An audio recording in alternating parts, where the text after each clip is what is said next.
أما بعد فقد قال الله سبحانه تبارك وتعالى في كتابه المبين وهو أصدق الصادقين إن الدين عند الله الإسلام صلوات سيدنا محمد.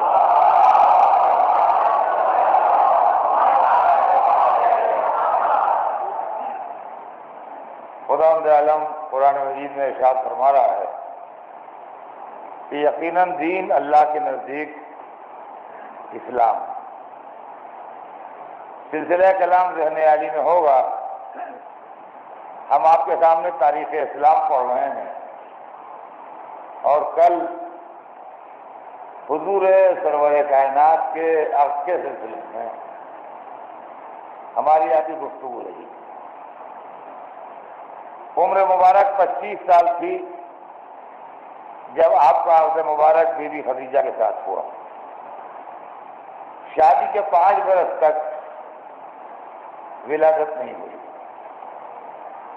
شادی کے 5 برس کے بعد صاحبزادے پیدا ہوئے جن کا نام نامی قاسم رکھا گیا، لیکن حکم خدا سے کم سنی ہی میں ان کی رحلت ہو گئی. لیکن اس مناسبت سے آپ کا لقب ابو القاسم آج تک آپ کے نام نامی کے ساتھ آپ کا لقب ابو القاسم جو ہے وہ مشہور ہے. یہی وہ سال تھا شادی کے 5 برس کے بعد جب مولا علی کی ولادت بھی ہوئی. مولا علی بھی رسول اللہ کی شادی کے 5 برس کے بعد پیدا ہوئے اور جناب قاسم بھی پیدا ہوئے، لیکن وہ کم سنی میں رحلت ہو گئے. اس کے بعد حضور کے ایک صاحبزادے اور پیدا ہوئے جن کا نام طیب ہے اور ان کو طاہر بھی کہا جاتا ہے. یہ بھی کم سنی میں بحکم خدا رحلت فرما گئے. جب اسلام کا پیغام عام ہونے لگا تو لوگوں نے یہ کہنا شروع کیا کہ ان کے اولاد تو ہے ہی نہیں، ان کا دین چلے گا کیا؟ اور حضور کے لیے دشمنوں نے ابتر کا طعنہ کیا. ابتر عربی میں اس کو کہتے ہیں جس کی اولاد نہ ہو. چنانچہ قرآن میں اس کا تذکرہ بھی ہے کہ انا شانئک هو الابتر، آپ کے دشمن بے اولادے رہیں گے. لوگوں نے کہنا شروع کیا کہ یہ ابتر ہیں، ان کا دین چلے گا کیسے، اس لیے کہ ان کے تو اولاد ہی نہیں ہے. حالانکہ ناسمجھ تھے لوگ، ان کو یہ سوچنا چاہیے تھا کہ اولاد نہیں ہے تو دوست احباب کے ذریعے چلے گا، مگر لوگوں نے یہ بات کہی بات اور اس پر اللہ نے ان کو پلٹ کے جواب دیا اور آپ کو ایک بیٹی عطا کی جو اللہ کا تحفہ تھی اپنے حبیب کو. اور قرآن مجید میں اس کی آمد کا تذکرہ اور اس کی عطا کا تذکرہ بڑے شاندار انداز میں ہوا کہ انا اعطیناک الکوثر، اے حبیب ہم نے آپ کو کوثر عطا کیا، جس کے لیے مفسرین نے کہا اس سے مراد کثرت نسل ہے. اس سے مراد کثرت نسل ہے. فصل لربک وانحر، آپ اللہ کی نماز پڑھیے اور اس کی راہ میں قربانی دیجیے. ان شانئک هو الابتر، اور آپ کا دشمن اسی کی نسل قطع ہوگی، وہی بے اولادہ رہے گا. چنانچہ عزیزان گرامی، اللہ نے اپنے حبیب کو بیٹی دی اور اس بیٹی کو ضامن نسل بنایا اور پوری آدم کی اولاد کی تاریخ انسانیت میں، پوری تاریخ انسانیت میں آدم سے لے کے قیامت تک رسول کی بیٹی وہ اکیلی بیٹی ہے جس سے اس کے باپ کی نسل چلی.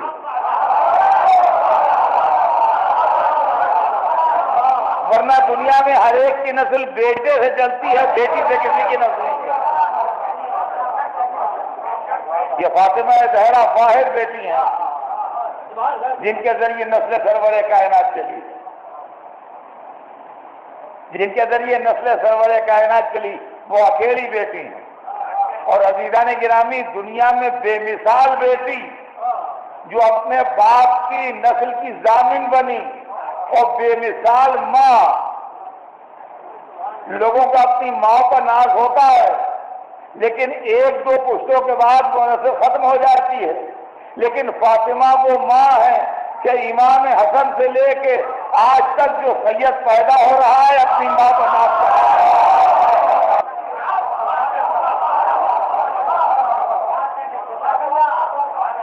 اور اللہ نے اپنے حبیب کو وہ بیٹی عطا کی کہ جو نورانی ہے اور پاک و پاکیزہ ہے اور معصومہ ہے، اور اس کی مثال تاریخ عالم و آدم میں نہ ملی ہے نہ ملے گی، اس لیے کہ اس کا باپ بھی معصوم ہے، اس کا شوہر بھی معصوم ہے، اس کی نسل بھی معصوم ہے، وہ خود بھی معصومہ ہے۔ اور عزیزان گرامی، یہ بھی عجیب و غریب بات ہے کہ اس بیٹی کے لیے اللہ نے انتظام بھی کیے۔ ایک معصومہ بیٹی عمران کو بھی دی تھی، مگر اس کے لیے شوہر کا انتظام نہ ہو پایا۔ نتیجہ یہ ہوا کہ بے شوہر کی اولاد دی گئی، وہ نبی بنا، وہ اولو العزم بنا، ان میں پیدا ہو کے اپنی ماں کی عصمت کی گواہی دی، مگر اس زمانے میں کوئی معصوم ایسا نہ تھا جو معصومہ کا شوہر بن سکے۔ لیکن اللہ نے جب اپنے حبیب کو بیٹی دی تو شوہر کا انتظام پہلے سے کیا، اور چونکہ سب سے اونچا گھر محمد کا گھر تھا، انسان کی تاریخ میں سب سے اونچا گھر محمد کا گھر ہے۔ اب جس گھر سے داماد آتا نظر جھیکتی، برابر کے گھر کا نہیں ہے، کیا کریں بیچارے۔ اب آدم کے گھر سے آتا یا نوح کے گھر سے یا موسیٰ کے گھر سے، ان کے گھر کے برابر کا تو نہیں تھا، تھوڑا گھر نیچا تھا۔ لہذا کہا میرے حبیب کی نظر جھیپ سے نہ، اپنے لیے بھی ایک گھر بنوا لیا۔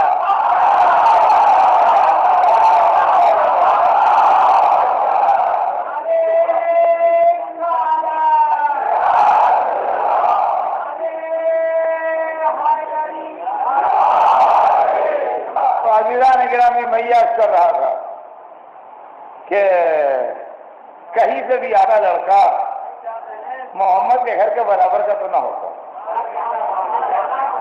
لہذا اللہ نے لامکان تھا مگر اپنے لیے مکان بنوایا، اپنے لیے مکان بنوایا۔ اور ایک بات اور بھی ذہن میں آ جائے، آپ کے بچوں کے لیے پڑھ رہا ہوں، آپ اس سے بہتر جانتے ہیں کہ جو گھر بنواتا ہے اس کو اختیار ہے جو چاہے اپنے گھر کا نام رکھے۔ آپ گھر بنوائیں گے تو آپ اپنے گھر کا نام رکھیں گے، میں گھر بنواؤں گا تو میں اپنے گھر کا نام رکھوں گا۔ تو اللہ نے گھر بنوایا اور گھر کا نام رکھا کعبہ۔ اس گھر کا نام ہے کعبہ۔ کعبے کے معنی آپ کو معلوم ہے؟ کعبے کے معنی اونچا، کعبے کے معنی بلند، کعبے کے معنی ہائی۔ گھر بنوایا تو اس کے اندر نام رکھا کعبہ۔ اس کعبے میں پیدا ہوا علی۔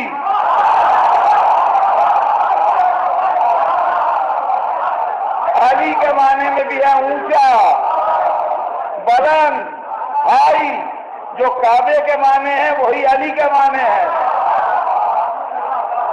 جو کعبے کے معنی ہیں، ڈکشنری میں عربی دیکھیے آپ، جو کعبے کے معنی ہیں وہی علی کے معنی ہیں۔ کعبے کے معنی بھی ہے اونچا اور علی کے معنی بھی ہے اونچا۔ وہ علی جا کے طرف وہ نجف میں، نجف کے معنی بھی ہے اونچا،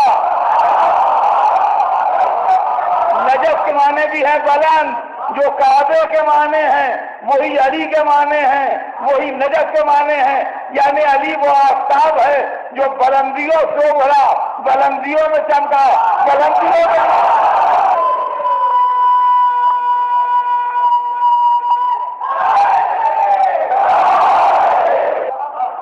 اب جب بیٹی کی شادی کی منزل آئی، جب بیٹی کی شادی کی منزل آئی تو پیغام آنے لگے، جتھے والوں کو پیغام، پیسے والوں کے پیغام، طاقت والوں کے پیغام، گھروں والوں کے پیغام. لیکن رسول کو بیٹی دینا آسان ہے، بیٹی لینا مشکل ہے.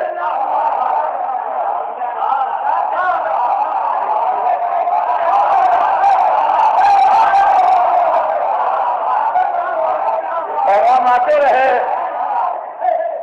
صاحب خلق عظیم ہیں، کسی کا دل نہیں توڑتے، کسی سے نہیں کرتے، کسی کا دل نہیں دکھاتے، ہر ایک سے اخلاق سے ملتے ہیں. کسی سے نہیں کہا کہ میں تمہارے ساتھ بیاہ نہیں کروں گا.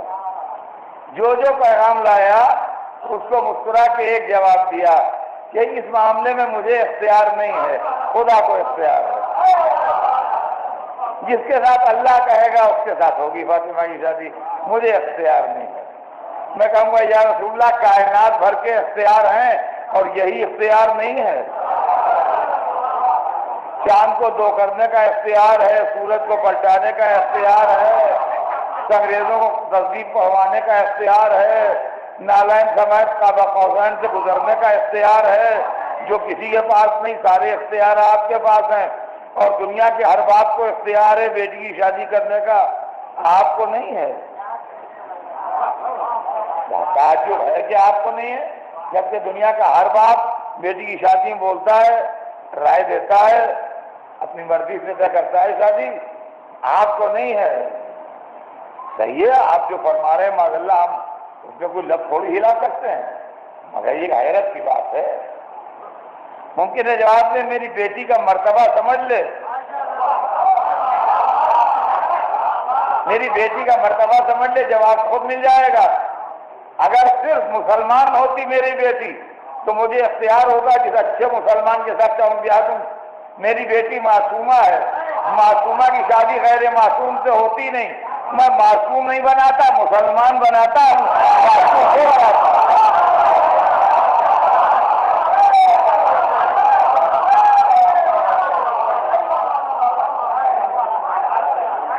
اور پھر ایک دن جس کو اختیار تھا اس نے اختیار استعمال کیا.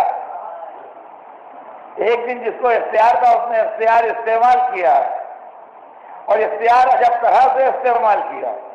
جبرائیل کو بھیج کے میسج بھجوایا، ہم نے فاطمہ کا نکاح علی کے ساتھ پڑھ دیا.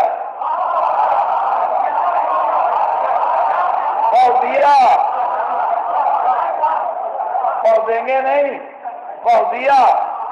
تم بھی مسجد میں پڑھ دو، مسجد میں تم بھی پڑھا دو، ہم نے پڑھ دیا. اے معبود، مالک ہے جو چاہے تو کر، ہم کیا بول سکتے ہیں. لیکن نہ لڑکے سے پوچھا نہ لڑکی سے پوچھا، پڑھ دیا. ہمارے کیا پڑھا جاتا ہے، مگر لڑکے لڑکی سے پوچھا جاتا ہے، اس کے بعد پڑھا جاتا ہے. تو نے لڑکے سے پوچھا نہ لڑکی سے پوچھا، ایسے ہی پڑھ دیا. تو ممکن ہے جواب دے، تمیز سے بات کر، میں وکیل تھوڑی ہوں، خالق ہوں.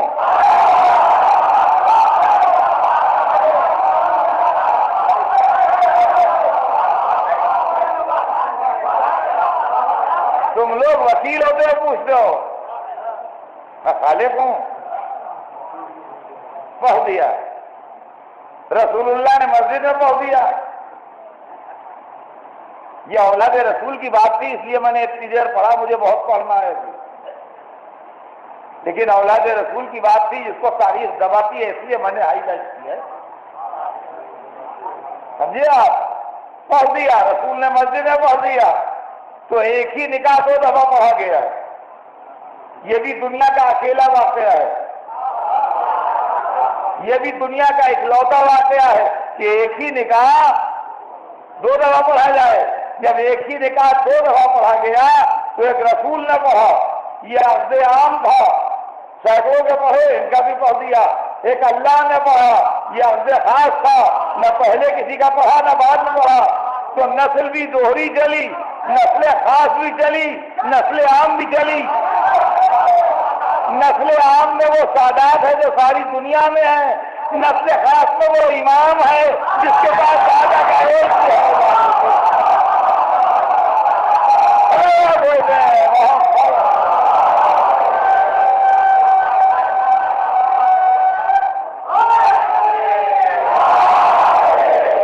یہ رسول کی اولاد ہے. جب کسی کی لائف ہسٹری بیان ہوتی ہے تو اس کی اولاد، اس کا خاندان سب بیان ہوتا ہے. یہ اولاد رسول ہے جس کا سلسلہ آج تک دنیا میں الحمدللہ قائم. 40 برس کی عمر مبارک تھی جب بہت میں خدا آپ نے اپنے رسول ہونے کا اعلان کیا. عزیزان گرامی، میں بہت تیز منزل آپ کو لے کے آگے بڑھوں گا. 40 سال کی عمر مبارک تھی جب اللہ کے حکم سے رسول ہونے کا اعلان کیا. رسول بنے نہیں، رسول ہونے کا اعلان کیا. اور میں پھر یہ بات کہوں گا کہ عالم اسلام تھوڑا غور کرے، تھوڑا سوچے. وقت آ گیا ہے کہ ہم قابل اعتراض احادیث کو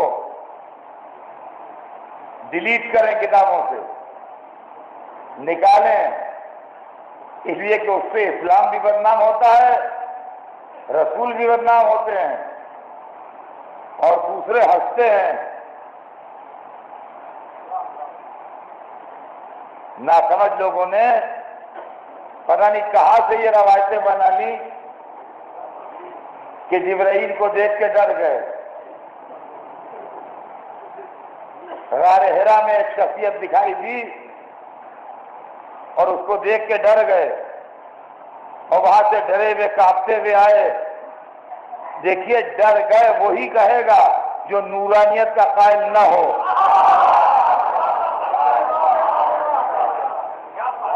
جو فرشتوں کی خلقت سے پہلے بنا ہو وہ فرشتے کو دیکھ کے ڈرے گا نہیں. کہا غار حرا میں تھے کہ ایک شخصیت دیکھی، کوئی آدمی دکھائی دیا وہاں اور اس کو دیکھ کے ڈر گئے اور ڈرے ہوئے گھر میں آئے تو بیوی سے کہا زملونی زملونی، مجھے چادر اڑا دو، کمبل اڑا دو. انہوں نے کمبل اڑایا. ان کا کیا بات ہے؟ تو کہا کہ میں نے ایسا ایسا دیکھا ہے وہاں، ابھی غار حرا میں تھا میں وہاں، میں نے دیکھا ہے، میری عجب کیفیت ہو رہی ہے. تو بیوی نے چادر تو اڑا دی مگر وہ گھبرائی بھی اپنے کزن کے پاس گئی. دیکھیے، معاملے کو سمجھیے، بھولے نہ بنیے. وہ اپنے کزن کے پاس گئی، ورقہ ابن نوفل کے پاس. ان کے لیے تاریخ یہ لکھتی ہے کہ وہ تورات و انجیل کے عالم تھے. تورات و انجیل کے عالم تھے. ان کے پاس گئیں، کہا میرا شوہر ڈر گیا ہے، اس نے ایسا ایسا دیکھا ہے، بتائیے میں کیا کروں. انہوں نے پورا کیس سنا تو مسکرائے، کہا جا کے مبارکباد دے دو کہ تمہارا شوہر نبی ہونے والا ہے. دیکھیے اس کے اندر کیا چکر ہے، پہچانیے. یہ روایتیں یہودیوں اور عیسائیوں کی گڑھی بھی ہیں کہ ایک یہودی اور عیسائی عالم نے محمد کو بتایا کہ وہ نبوت ملنے والی ہے. یہ اسرائیلیات ہیں. اس سے اسلام کو بچائیے، اس سے اسلام کو بچائیے.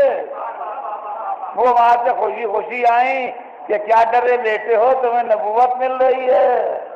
آپ انصاف سے بتائیے، ایک طرف جو کہتا ہے کہ میں نبی تھا اور آدم خلق نہیں ہوئے تھے، وہ 40 برس کے دن میں ڈرا لے جائے.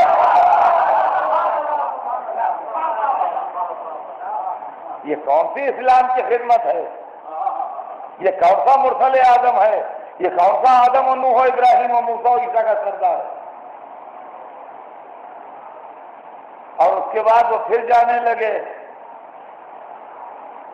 اس کے بعد وہ پھر جانے لگے.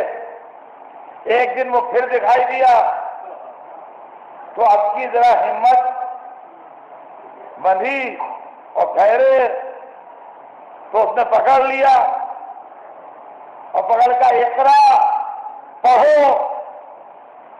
قرآن میں آئے تھے اقرا باسم ربک الذی خلق. اب اس پروردگار کے نام سے پڑھو جس نے تمہیں خلق کیا ہے. ارے ہماری سمجھ میں نہ آیا، یہ بڑا مسئلہ ہے علماء اسلام کا. کہتے ہیں وہ پڑھنا جانتے نہیں تھے تو کہنے کہ میں پڑھا لکھا نہیں ہوں، کیا پڑھوں. ارے کیا باتیں کرتے ہیں آپ، کدھر تو کدھر گھمائے دے رہے ہیں بات کو. کسی جاہل سے کوئی سمجھدار نہیں کہتا پڑھو، پڑھے لکھے سے کہا جاتا ہے پڑھو.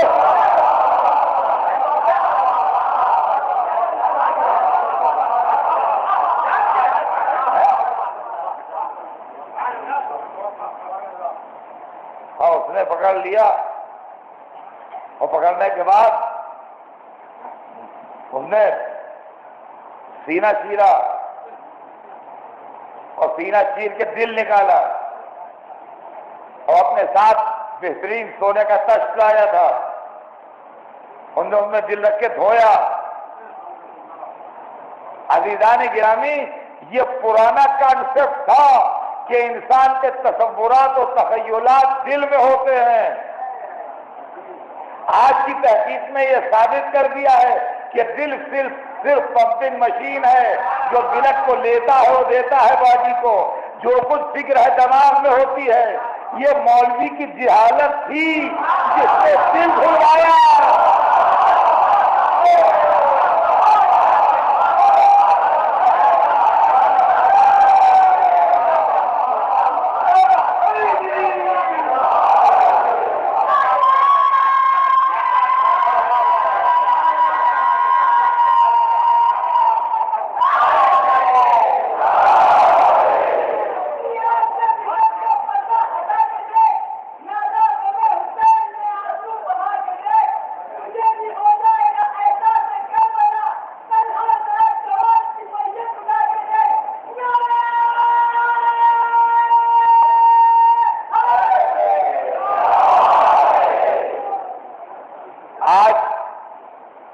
جب انسانی علم آگے بڑھا ہے تو دل کا وہ تصور ختم ہو گیا ہے کہ دل چاہتا ہے، اور دل نہ دل چاہتا ہے، نہ دل میں خیالات رہتے ہیں، نہ دل کے اندر کوئی فکر ہے، نہ دل کا اچھائی برائی سے کسی چیز سے تعلق نہیں ہے. دل ایک مشین ہے جو باڈی سے خون لیتی ہے اور باڈی کو خون سپلائی کرتی ہے. اس کے علاوہ دل کا کوئی رول نہیں ہے. جو کچھ رول ہے دماغ کا ہے. فکر دماغ میں رہتی ہے، عقل دماغ میں رہتی ہے، خیالات دماغ میں رہتے ہیں. یہ بیچارے 1400 برس پہلے بھولے بھالے تھے. اگر روایت صحیح ہوتی تو بات بھی صحیح ہوتی. یہ دل دھلوائے دے رہے ہیں کہ جبرائیل نے دل دھو دیا تاکہ جو کفر کی گندگی ہے دھل جائے. ارے چلو اچھا ہوا، دل دھل تو گیا، لیکن رسول کا دل گیا نا، علماء کے تو دھلے نہیں.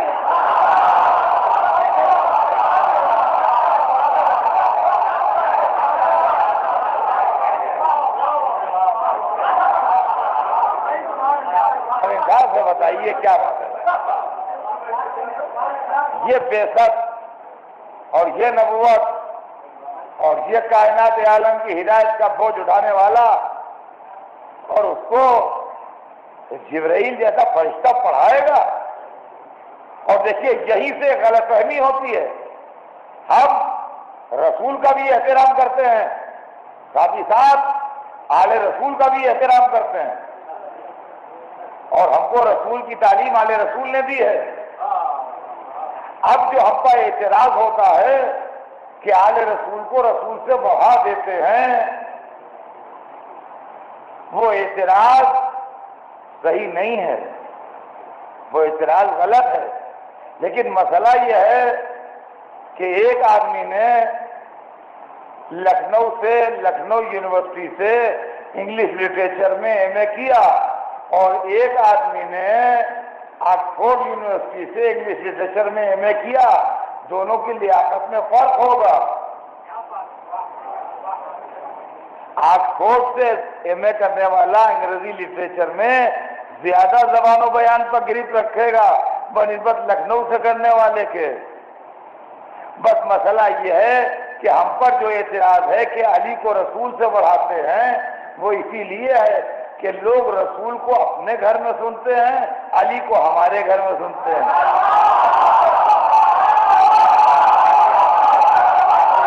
اب دیکھیے معاملہ یہی سے گڑبڑ ہوتا ہے کہ دماغ میں یہ بات بیٹھی ہوئی تھی کہ جبرائیل نے رسول اللہ کو پڑھایا ہے. ہم جب تقریر کر رہے تھے تو ہم نے اپنے دوران تقریر کہا کہ علی سے جبرائیل بیٹھے پڑھ رہے تھے، تو فطری طور سے دماغ میں آیا دیکھو رسول سے بڑھا دیا. نہیں، جہاں علی کو سنا وہیں رسول کو سنی ہے. تو شان رسالت سمجھ میں آئے گی. جہاں علی بیٹھے کہہ رہے ہیں دکنی رسول اللہ دکن دکا هذا لعاب رسول اللہ، یہ لعاب دہان رسول کا اثر ہے جو علم کا بہاؤ آپ کو.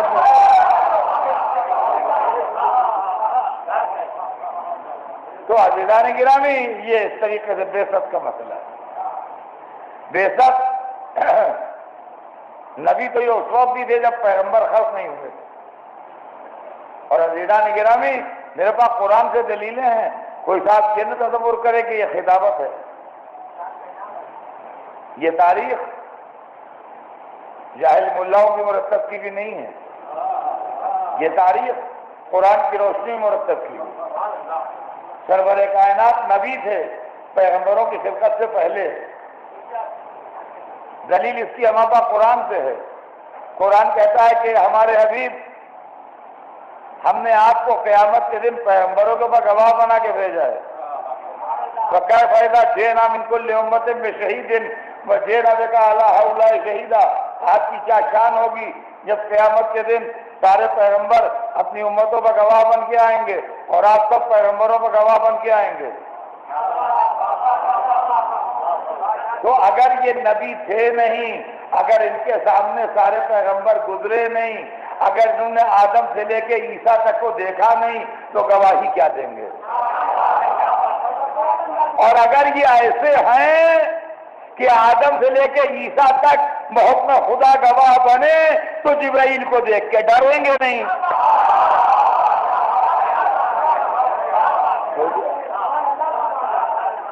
پھر اگر یہ ہے تو یہ نہیں ہے، اور اگر وہ ہے تو وہ نہیں ہے. تو 40 سال کے سن میں اعلان رسالت کیا اور آواز دی قولوا لا الہ الا اللہ تفلحوا، کہو اللہ ایک ہے اور نجات پا جاؤ. دنیا میں اندھیرا تھا، ظلم کا راج تھا، ناانصافی کا بول بالا تھا، عورتوں کو ستم ہو رہے تھے، غلام جانوروں سے بدتر زندگی گزار رہے تھے، غریبوں کا کوئی اسٹیٹس نہ تھا. ایسے عالم میں اللہ نے اپنے سب سے بڑے رسول کو عربستان کے ریگستان میں بھیجا. معبود، تیرا سب سے بڑا رسول ایک ایسے علاقے میں آیا جو قریب قریب انسیویلائزڈ رہا جائے. قریب قریب بالکل نہ صحیح تو قریب قریب انسیویلائزڈ. یہ رسول تو ہندوستان میں آتا جہاں تہذیب تھی، کلچر تھا. یہ رسول تو یونان میں آتا جہاں فلسفہ تھا. یہ رسول تو ایران میں آتا جہاں کی تہذیب پرانی تھی. یہ رسول تو مصر میں آتا جہاں کے لوگ پڑھے لکھے تھے. یہ عربستان میں کہاں بھیج دیا؟ عزیزان گرامی، ایک دو جملے سنیے کہ عربستان میں سب سے بڑا رسول عربستان میں کیوں آیا؟ آپ نے ہم کو تقریر کرنے کے لیے بلایا اور بڑے ارمانوں سے بلایا کہ اگر آپ بڑا نام سنا ہے آپ کا، ہماری بستی میں آگے تقریر کر دیجیے. زبردست پنڈال بنایا ہے، ایسا بنا نہیں تھا کبھی. بہترین فرش بچھایا ہے، ایسا اچھا نہیں تھا. ڈیکوریشن لاجواب ہوا ہے، آئیے گا تو دیکھ کے آنکھیں کھل جائیں گی، ایسا انتظام کیا ہے. ایسی تقریر ہو جائے کہ بس ہماری عزت رہ جائے. اور صاحب میں گیا اور انشاءاللہ جتنا مجھ سے ہو سکے گا اتنا بہتر سے بہتر کوشش کروں گا. اور جب اسٹیج پہ آپ نے لا کے مجھے بٹھایا، میں نے سامنے دیکھا تو کچھ وحشی ہاتھوں میں بڑے بڑے پتھر لیے میرا سر تاک رہے. تو میں نے بوکھلا کے داہنی طرف دیکھا تو کچھ پاگل بیٹھے عجب عجب طرح کے منہ بنا رہے تھے. ادھر دیکھا بچے لڑ رہے تھے، آپس میں کشتی ہو رہی تھی. مجمع کا حال دیکھ کے پسینہ آیا اور میں اسٹیج سے نیچے، اور مجمع نے مجھے گھیر لیا. آپ تو کچھ بھی نہ بولے، آپ نے تو کوئی تقریر نہ کی، آپ کا تو بڑا نام سنا تھا، آپ کی تو بڑی واہ واہ سنی تھی، مجھے بھی غصہ تھا، میں نے کہا جیسا سلوک آپ نے کیا دنیا میں کسی نے نہیں کیا میرے ساتھ، آپ نے مجھے بلایا تھا، یہ سب انتظام نہ کرتے، کچھ سمجھدار لوگ دیتے سننے کے لیے تو جوہر تقریر کھلتا۔ معلومات سمجھدار مجمع سے واہ کرا لینا کمال تقریر ہے، لیکن اگر میری تقریر میں یہ جوہر ہو کہ وحشی مہذب ہو جائیں، دیوانے سیو دماغ ہو جائیں، بچے سنجیدہ ہو جائیں،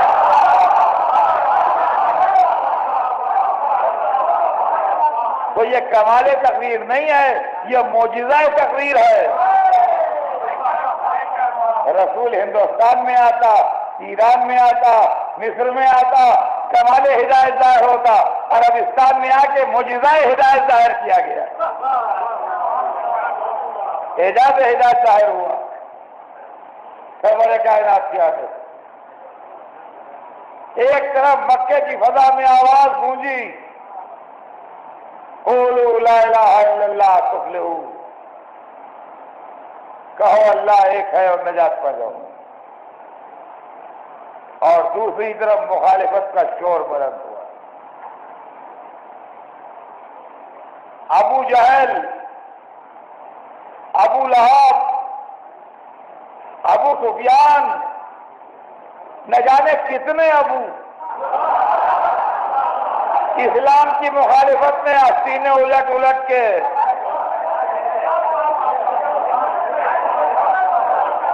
مخالفت میں تیار ہو گئے۔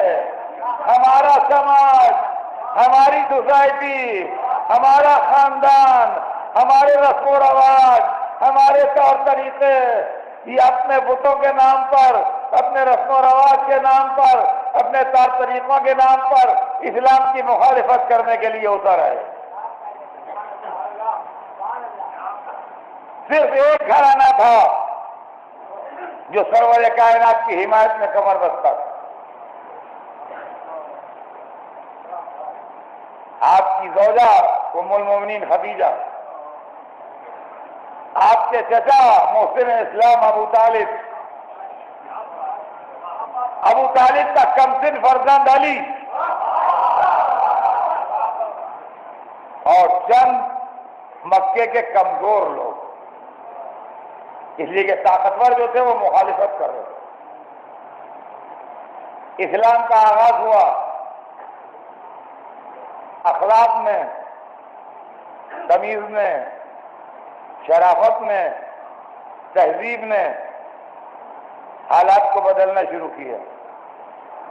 کسی کو برا نہ کہا، کسی کو پلٹ کا جواب نہ دیا، کسی کی مخالفت نہ کی، کسی کی شان میں کوئی بدتمیزی نہ کی۔ لوگ پتھر مارتے رہے یا خاموشی سے پتھر کھاتے رہے، لوگ راستے میں کانٹے بچھاتے رہے، یہ کانٹوں پر چلتے رہے، لوگ برا کہتے رہے، یہ سنتے رہے، لوگ تکلیفیں دیتے رہے، یہ تکلیفیں دینے والوں کے حق میں دعا کرتے رہے۔ عزیزان گرامی، اسلام کو بادشاہوں سے نہ سمجھیے، اسلام کو رسول والے رسول سے سمجھیے۔ اگر بادشاہوں سے سمجھیے گا تو دہشت گردی والا اسلام سمجھ میں آئے گا، اگر رسول و آل رسول سے سمجھیے گا تو انسانیت والا اسلام سمجھ میں آئے گا۔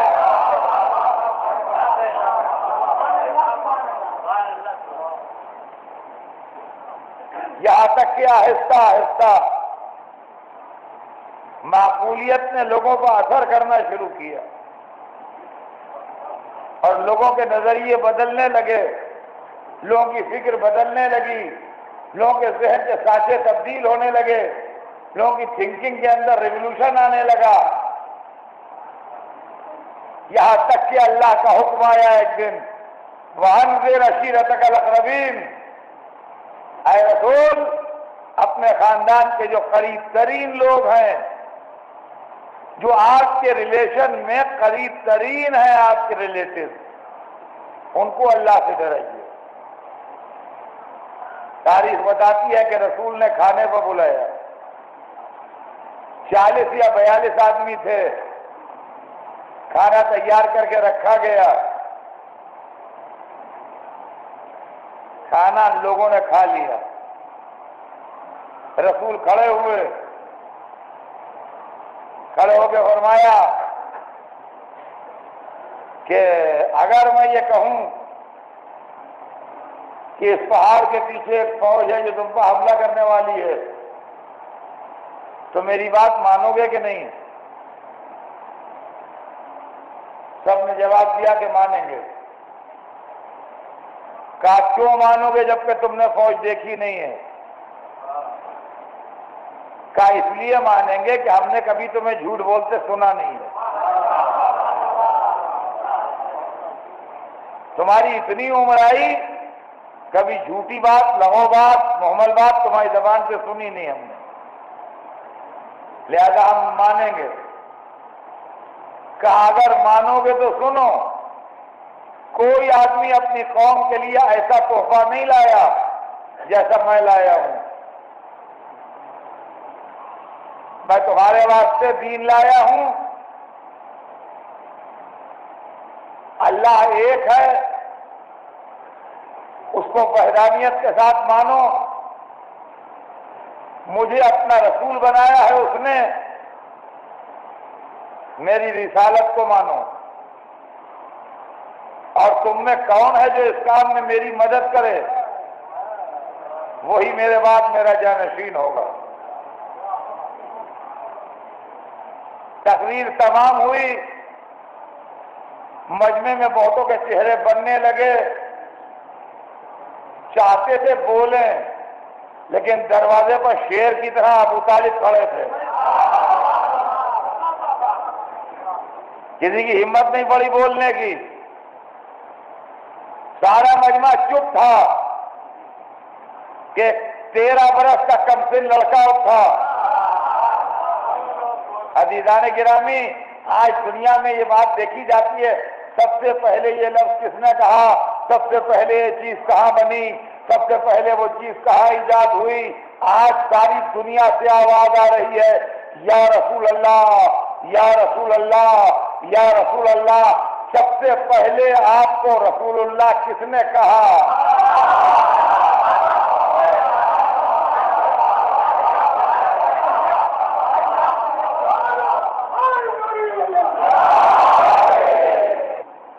ابو طالب کا 13 برس کا کمسن لڑکا اٹھا، کہا انا یا رسول اللہ، یا رسول اللہ میں۔ پورے مجمع میں سب سے کم سن یہی بچہ تھا، اور اس کے بعد اس نے تقریر کی، کہا گو میرا سن کم ہے، گو میرا جسم کمزور ہے، مگر میں آپ کی مدد کروں گا، آپ کے دشمنوں کی آنکھیں پھوڑ ڈالوں گا، آپ کے مخالفوں کے پیٹ چاک کر دوں گا۔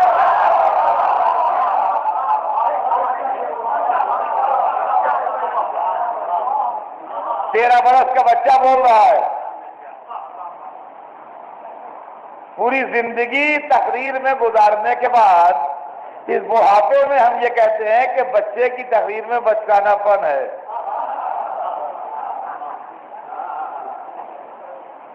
اس لیے کہ تقریر میں کنٹراڈکشن ہے، ایک طرف کہہ رہا ہے کہ جسم کمزور ہے اور ایک طرف کہہ رہا ہے آنکھیں پھوڑ دوں گا اور پیٹ چاک کر دوں گا۔ یا علی، تقریر میں کنٹراڈکشن ہے۔ ممکن ہے جواب سے تیرا بڑھاپا وہ نہ سمجھ پایا جو میرے بچپن نے سمجھ لیا۔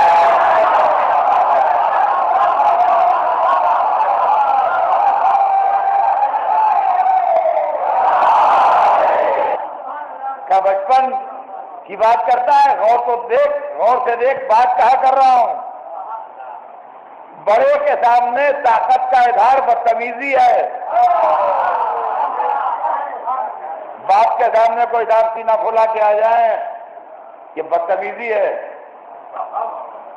بڑے کے سامنے طاقت کا اعلان بدتمیزی ہے، دشمن کے سامنے کمزوری کی بات کرنا بزدلی ہے۔ اس وقت محفل میں سامنے دشمنان محمد بہت سے بیٹھے ہیں اور سامنے خدا و رسول ہے، لہذا طاقت کا اعلان بدتمیزی ہے، کمزوری کا اظہار بزدلی ہے۔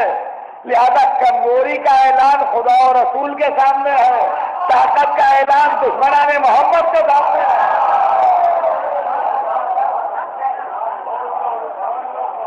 اور عزیزان گرامی، ادھر گفتگو تمام ہوئی، ادھر رسول آگے بڑھے، کلیجے سے لگایا، کہا آج سے یہی میرا مسیح و جانشین ہے۔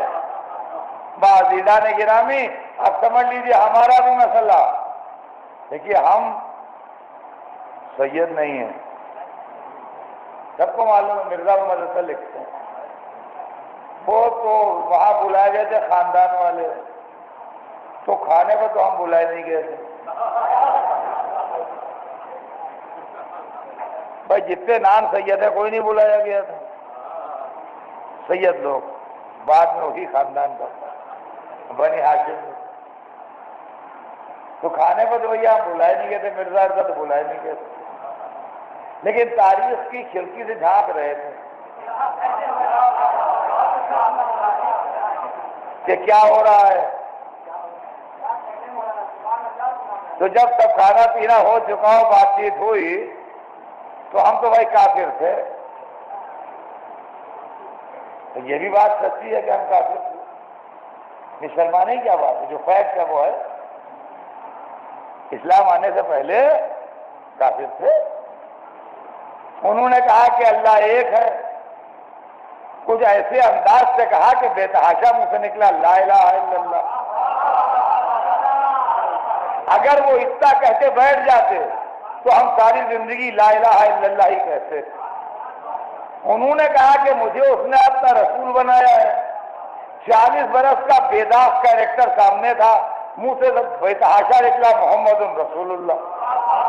اگر وہ اتنا کہہ کے بیٹھ جاتے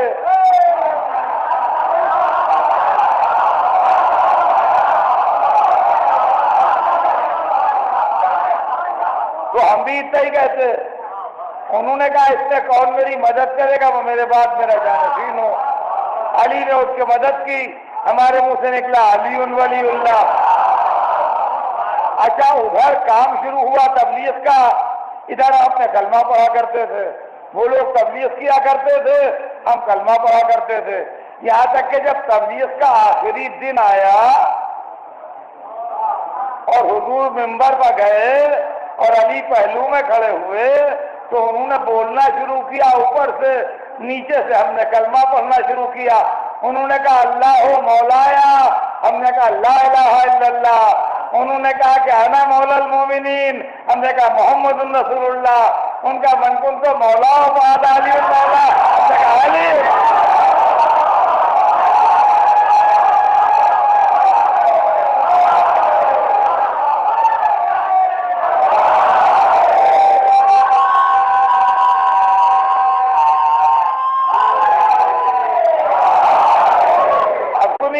ان کا خطبہ تمام ہوا، ہمارا کلمہ تمام ہوا، جبرائیل نے آ کے سرکاری مہر لگا دی، الیوم اکملت لکم دینکم۔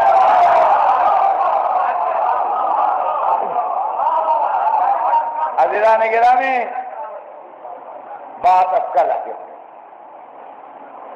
آج اسلام کی تحریک کا آغاز ہو گیا، سلسلہ آگے بڑھ گیا، اعلان رسالت ہو گیا، خاندان والوں کو بلا کے دعوت اسلام دی جانے لگی، سلسلہ آگے بڑھ نکلا۔ اب جو کچھ باتیں ہیں وہ کل اور پرسوں کی مجلسوں میں آپ کی خدمت میں عرض کروں گا۔ آج تو صرف اتنا کہنا ہے مجھے کہ ابو طالب کا بیٹا کم سن تھا اور تاریخ میں اس کی عمر 13 سال لکھی۔ آج کی رات ہمیں اسی گھرانے کا ایک 13 برس کا لڑکا یاد ہے،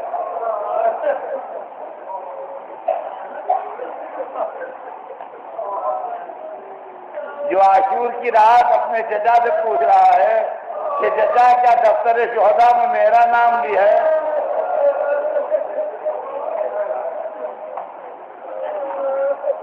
کیا دفتر شہداء میں میرا نام بھی ہے؟ وہ امام حسن کے شہزادے تھے حضرت قاسم، کربلا میں ان کی عمر مبارک کل 13 سال تھی۔ اپنے چچا سے پوچھ رہے ہیں، یا چچا میرا نام دفتر شہداء میں، تو حسین نے جب سوال کیا، یا بنیا کیف الموت عندک، اے میرے لال یہ تو بتا تیری نظر میں موت کیسی ہے؟ اور جیسے ہی امام نے یہ سوال کیا، خدا کی قسم تاریخ انسانیت طرف گئی، کیا جواب دیا ہے، کیا ایام میں حالیہ ہوں؟ دیکھا آج موت کے لیے پوچھ رہے ہیں، اہلا میں نہ رسل شہد سے زیادہ بھی تھی، یہ جواب تو ہے ہی، لیکن حسینیت کے دشمنوں کے منہ کا تماچا ہے کہ تم نے موت کو ہمارے سامنے کڑوا بنا کے پیش کیا ہے۔ ہم محبت حسین میں مر جانے کو شاید سے زیادہ میٹھا سمجھتے ہیں۔ تم جس چیز کو ہمارے لیے مصیبت بنا کے لائے ہو، ہمارے لیے راحت اور نعمت ہے۔ کاہلا میں نہ رسل شاید سے زیادہ شیری، کہا بیٹا تیرا نام بھی ہے، تیرے چھوٹے بھائی علی اصغر بچہ تھی طرف سے علی اصغر، ایک کہتے کہ دشمن خیمے تک آ جائیں گے، آنے والے تو تھے مگر حسین نے بتایا نہیں۔ کہا بیٹا میں ہاتھوں پر لے گئے، عاشور کی رات کٹی، عاشورے کا دن آیا، ہر ایک کو اجازت مل رہی ہے، قاسم بار بار اجازت مانگتے ہیں، اجازت نہیں ملتی، بار بار اجازت مانگتے ہیں، اجازت نہیں ملتی، اولاد عقیل قربان ہو گئی، قاسم کو اجازت نہیں ملی، اولاد جعفر قربان ہو گئی، قاسم کو اجازت نہیں ملی، عباس کے بھائی مقتل میں جا رہے ہیں، قاسم کو اجازت نہیں ملی، خیمے میں مغموم جا کے بیٹھے، جب باپ دنیا سے جا رہے تھے تو الوداع کے وقت بچے کو پیار کیا تھا اور بازو پر تعویذ باندھا تھا، کہا تھا میرے لال جب ایسی مصیبت میں گرفتار ہونا جس کا حل سمجھ میں نہ آئے تو یہ تعویذ پڑھ لینا۔ سبحان اللہ آل محمد، سبحان اللہ۔ دنیا میں بچوں کے تعویذ اس لیے باندھے جاتے ہیں کہ زندہ رہیں، یہ تعویذ اس لیے باندھتے ہیں کہ شہید ہو۔ تعویذ کھول کے پڑھا تو تعویذ نہیں تھا، باپ کا خط تھا بیٹے کے نام، بیٹا جب میرا بھائی حسین مصیبت میں گرفتار ہو تو اپنا سر دے دینا۔ باپ کے خط کو لیے ہوئے چچا کے پاس آئے، مصیبت کے لمحوں میں بھائی نے بھائی کی تحریر پڑھی، روایت بتاتی ہے آنکھوں سے آنسو بہنا شروع ہوئے۔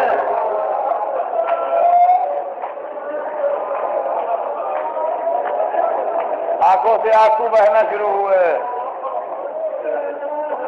اب حسین چپ تھے، رہوار آیا، گھوڑے پر سہارا دے کے قاسم بٹھائے گئے۔ جب جانے لگے تو روایت میں کسی شہید کو رخصت کرتے وقت حسین اتنا نہیں روئے جتنا قاسم کو رخصت کرتے وقت،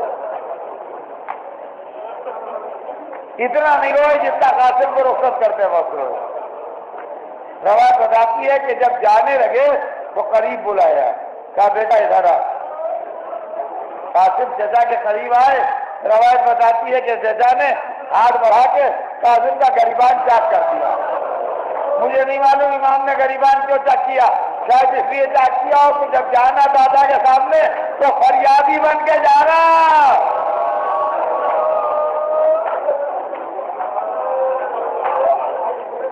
تاریخ بتاتی ہے کہ 13 سال کا شہزادہ تلوار لیے ہوئے میدان میں آیا اور حجت پڑھ رہا ہے، کیا تمہیں نہیں معلوم کہ میں قاسم ہوں، حسن کا بیٹا، علی کا پوتا، اور تلوار چل رہی ہے اور لشکر کے ٹکڑے ہو رہے ہیں۔ خدا لعنت کرے، ایک لعین نے کہا یہ لوگ اس بچے سے غلط لڑ رہے ہیں، یہ سب کو مار ڈالے گا، یہ بنی ہاشم ہے، ان کو دھوکے سے مارا جاتا ہے۔ اور اس کے بعد اس نے دھوکے سے قاسم کے پہلو پر نیزہ مارا، ایک مرتبہ گھوڑے پر ڈگمگانے لگے۔ عزیزان گرامی، دو جملے مساجد سے سنی ہے، مجلس تمام ہو رہی ہے۔ گھوڑوں پر ڈگمگانے لگے، گھوڑوں سے گرے، آواز دی، اے چچا۔